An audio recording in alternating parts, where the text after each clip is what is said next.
嗱，有一個配方咧，就專係補呢個腎黃嘅，叫補腎黃啦。咁啊，你哋嗰啲之前食埋啲咩六味地黃丸嗰啲，我抌咗佢啦。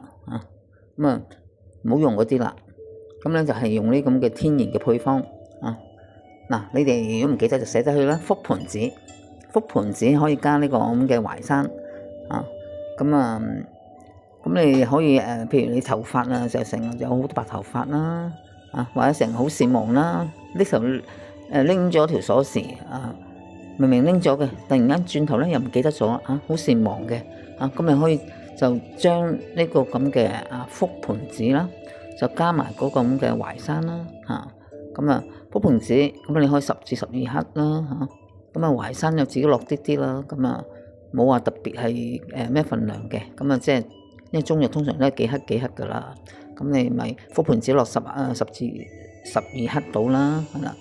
落多落少少都冇所謂嘅，佢唔會話有副作用嘅。咁加啲咁嘅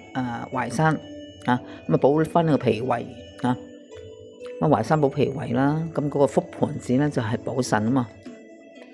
脾腎同補啦，咁可以咁一個咯喎。咁另外一個咧就係覆盆子加呢個枸杞，就放啲咩咧？啲人成日捱夜啦，係嘛？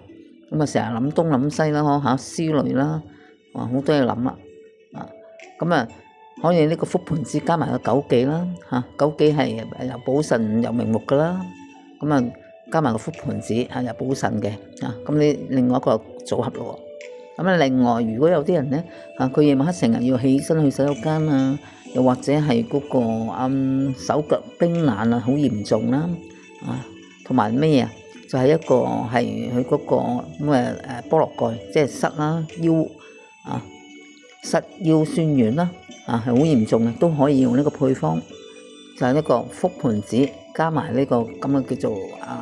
都比較難讀啲啦，不過唔緊要啦，我都寫咗出嚟噶啦。咁你哋可以睇翻啦，覆盆子加呢個叫做玉葱蓉呢個植物嚟嘅，咁就專係防呢個症狀啦。咁你哋一個禮拜咪飲佢2-3次咯，咁呢個就係補腎黃嘅配方，咁你哋可以不妨咁樣試一試啦。